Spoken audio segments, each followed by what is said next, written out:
Rex, Gregor, Fives, Cut, the Bad Batch. Order 66 activated nearly all the clones of the Republic army, forcing them to attack their Jedi generals like autonomous drones. It wiped out nearly all of the 10,000 Jedi who were serving as generals and peacekeepers in the Clone Wars. But not all of the clones followed the order. Some managed to stop their inhibitor chips, we'll get to that in a moment, or were mutated enough that the order didn't take effect. But how many of them were there, and what did they do after the fall of the Republic? That's what we're going to talk about today. First of all, we need to understand inhibitor chips. Inhibitor chips are tiny devices that were implanted in the brains of all clone troopers during their development on Kamino. These chips were designed to limit the clones' independence and aggression, making them more obedient and loyal to the Republic. However, the chips also had a hidden function. They could be activated by a secret command from the Supreme Chancellor known as Order 66, which would force the clones to turn against their Jedi allies and execute them without hesitation. This was part of a Sith plot to destroy the Jedi Order and create a new galactic empire under the rule of Darth Sidious, the true identity of the Chancellor.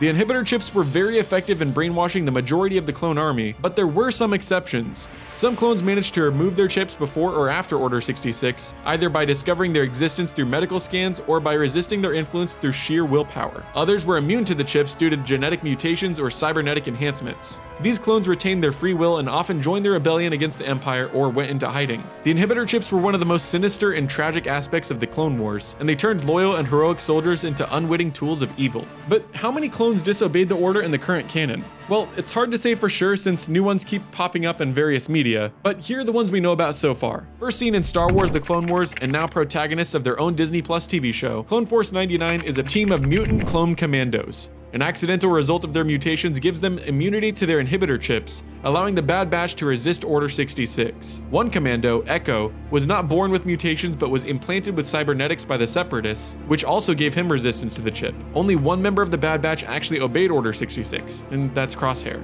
A rare case among clones in the Star Wars canon timeline, Lawquane abandoned the Republic Army. Traumatized and disgusted by the death of his comrades early in the war, Cut escaped the Republic and took up the life of a farmer on Seleucami, becoming a husband and father in the process. Cut didn't remove his inhibitor chip by the time Order 66 was issued, but his lack of contact with the Republic military prevented him from becoming brainwashed, so he didn't follow Palpatine's command. It was later revealed that Rex visited Cut shortly after the Clone Wars, and he presumably removed his inhibitor chip. Introduced into Star Wars canon in the Kanan comics, Grey served under Jedi Master Depa Billaba and her Padawan Caleb Dume. Grey enjoyed a close friendship with Billaba and Dume, but when Order 66 was issued, his inhibitor chip overrode this for a time. While Grey and his men shot down Billaba and spent days tracking Dume, he gradually began to doubt his actions. While chasing a ship harboring Caleb, Grey finally gathered enough willpower to overcome his inhibitor chip's influence and sabotaged his own ship, sacrificing his life and the lives of his men to save his friend.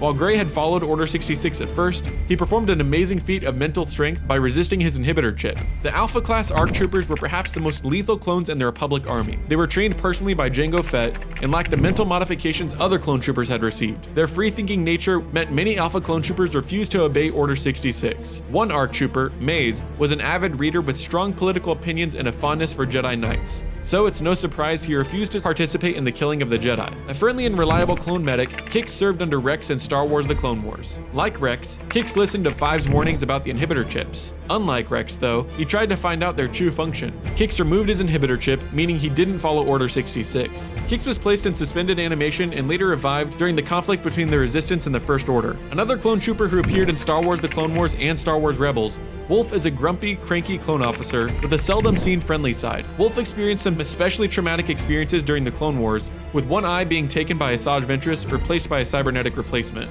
We have yet to see the story of how Wolffe had his inhibitor chip removed, but he avoided joining the Empire and found his way to the Rebellion. A clone commando from Star Wars: The Clone Wars, Gregor spent a part of the Clone Wars with trauma and injury-related amnesia, working as a dishwasher in a diner on Abafar, before recovering his memories and rejoining the fight against the Separatist Alliance. Like Wolffe, the circumstances of how he got rid of his inhibitor chip are unknown, but like him and Rex, Gregor maintained his free will and eventually joined the Rebellion, as seen in Star Wars Rebels. Rex is one of the most beloved characters in Star Wars, and it was a joy to see Rex as one of the few clones to resist Order 66. He listened to Five's warnings about the inhibitor chips and made an official report on the issue. This knowledge allowed Rex to defy Order 66, and Ahsoka Tano was able to stun him and remove his chip. Rex's free will was returned, and the two went into hiding. As seen in Star Wars: The Bad Batch, Rex fought against the early Empire and came back years later in Star Wars Rebels. One of the most notable clone troopers in the series, Star Wars The Clone Wars followed Fives' entire career arc. Fives was one of the first to discover the inhibitor chips and removed his own well before Order 66 was issued. In one of his most brutal moments, Supreme Chancellor Palpatine revealed his Sith identity to Fives, knowing nobody would trust him. Fives managed to tell his fellow clones Rex and Kix about the chips,